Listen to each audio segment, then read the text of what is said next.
मजबूर हुई जब दिल की दुआ तो हमने दवा से काम लिया। वो नब्ज नहीं फिर थमने दी जिस नब्ज को हमने थाम लिया।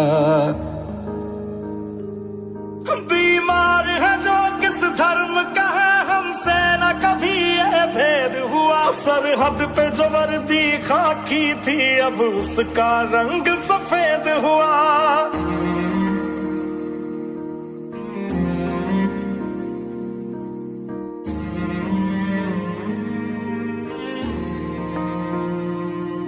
तेरी मिट्टी में मिल जावा गुल बन के।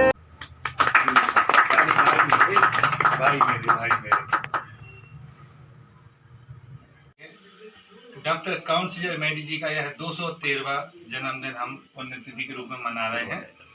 और जैसे कि आप सभी जानते हैं कि डॉक्टर काउंसिलर मेडी ने इटली से अपना कार्य शुरू किया था।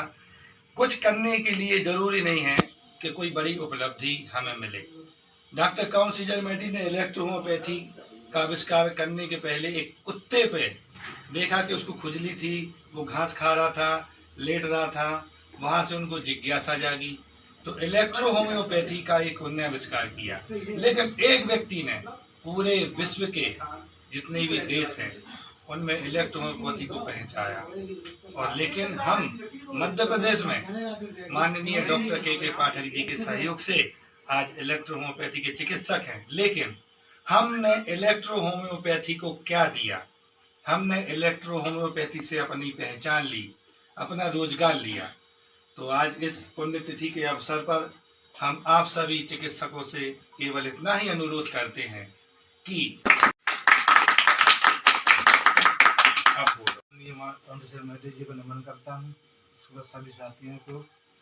और साथियों से बस एक ही आग्रह करना चाहता हूँ कि हमारे जो काउंसिलर मेडी जी 213 वर्ष पूर्व जो एक दीपक जलाया था उसकी रोशनी आज इलेक्ट्रोहोम्योपैथी के रूप में अभी तक फैल रही है।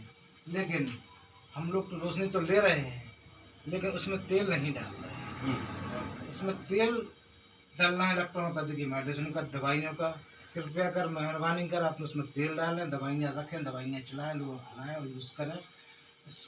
बस मैं इतना ही कहना चाहता हूँ। सबसे पहले मैं हमारे इलेक्ट्रोहोम्योपैथी के जनक डॉक्टर काउंसिलर मेडी जी को नमन करता हूँ और यहाँ उपस्थित हमारे सभी इलेक्ट्रोहोम्योपैथिक डॉक्टर्स को भी नमन करता हूँ। और आप लोग यहाँ आए उसके लिए मैं आभार व्यक्त करता हूँ आपके प्रति। और मैं बस इतना ही कहना चाहूँगा कि अकेले खड़े होने से कुछ नहीं होता, अकेले काम करने से कुछ नहीं होता। हम सबको एक साथ मिलकर काम करना पड़ेगा। और गाँव की जनता और भोपाल और जबलपुर नदी का आप जाएँ, कोई भी बड़ी से बड़ी हॉस्पिटल्स में जाएँ, आपको इलेक्ट्रो होम्योपैथी का चिकित्सक वहाँ पर ड्यूटी करता हुआ मिलेगा। तो कमी क्या है इसमें? सरकारी और गैर सरकारी क्या है? हम हर चीज़ सुबह से उठ के शाम तक गैर सरकारी यूज करते हैं, लेकिन हमारी पैथी गैर सरकारी नहीं है क्योंकि सरकार ने मोहर लगाई है। राज्य सरकार हो, केंद्र सरकार हो, और इन दोनों के ऊपर होता है न्यायालय। न्यायालय ने भी हमें 3 न्यायालयों से अलग अलग समय में मान्यता मिल चुकी है। तो शायद हम लोगों में कमी है कि हम अपने डिग्रीधारी चिकित्सकों को मोटिवेट नहीं कर पाते हैं या उनको समझा नहीं पाते हैं। और जब ये दोनों कई सालों से हम लोग नहीं कर पा रहे हैं तो आपने देखना कि 2022 ख़त्म होते होते आपको इलेक्ट्रो होम्योपैथी की या तो चिकित्सक इलेक्ट्रोपैथी में ही मिलेंगे या कुछ और बिजनेस करते हुए मिलेंगे। ऐसी एक योजना का निर्माण हो चुका है और इस पर अमल भी होगा 2022 में। और आप सभी का आभार कि आप इलेक्ट्रो होम्योपैथी के जनक डॉक्टर काउंसिलर मेडी की जयंती में पधारे, इसलिए हम आप सभी का अभिनंदन करते हैं, हार्दिक स्वागत करते हैं। मेरा प्रयास कहने का ये है कि जैसे सभी ने बताया कि इलेक्ट्रो होम्योपैथिक जो काम मेडी जी ने 213 साल पहले किया, हम आज वो अभी भी नहीं कर पा रहे। उन्होंने जन जन को इस पैथी से स्वस्थ किया और हम उसमें डिग्री डिप्लोमा लेने के बाद भी वो काम नहीं कर पा रहे। क्योंकि हमें उस पर विश्वास नहीं है। तो सिर्फ थोड़ा थोड़ा अपनी पैथी पे विश्वास करिए और इस पैथी को आगे बढ़ाएं। ऐसा नहीं, हमारे सभी गुरुजनों को और हमारे सीनियर डॉक्टर को भी हमारी तरफ से उनको नमन करता हूँ मैं। और इस जगह पर सर ने हमें बुलाया, इसलिए मैं सबका आभार व्यक्त करता हूँ। और ये बात बिल्कुल सही भी है कि हमारे डॉक्टर साहब ने बताया है, मोहम्मद नजीम ने भी बताया है कि इलेक्ट्रोहोम्योपैथी को चलाना बहुत ज़रूरी है।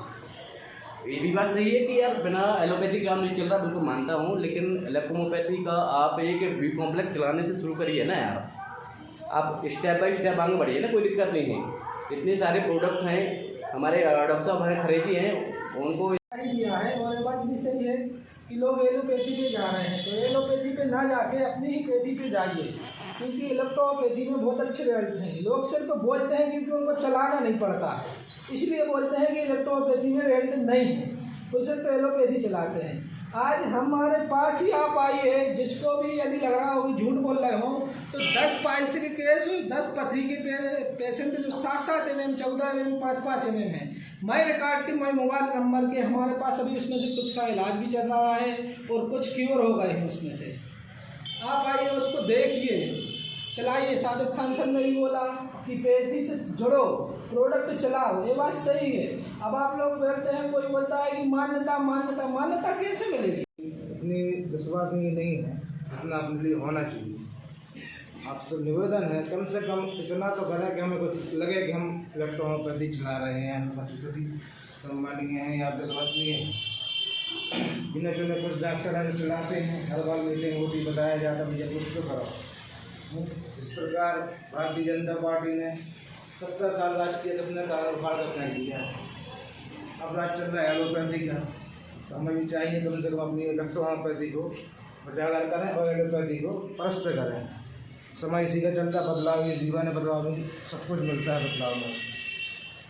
इतनी बार कोशिश करने के बाद ये लोग नहीं कर पा रहे हैं। निवेदन है आप लोग से हाथ जोड़, कम से कम एक प्रोडक्ट चलाइए, एक मेडिसिन चलाइए, हफ्ते में, महीना में 15 कम से कम एक प्रोडक्ट चलाइए। जिस दिन आप चलाएंगे आपको विश्वास जमेगा और आपको लगेगा इसमें दवाइयों रिजल्ट ना हो तो मैं दवाई देने को तैयार हूँ फ्री में, ना हो तो आप दवाई वापस करके चले जाएँ।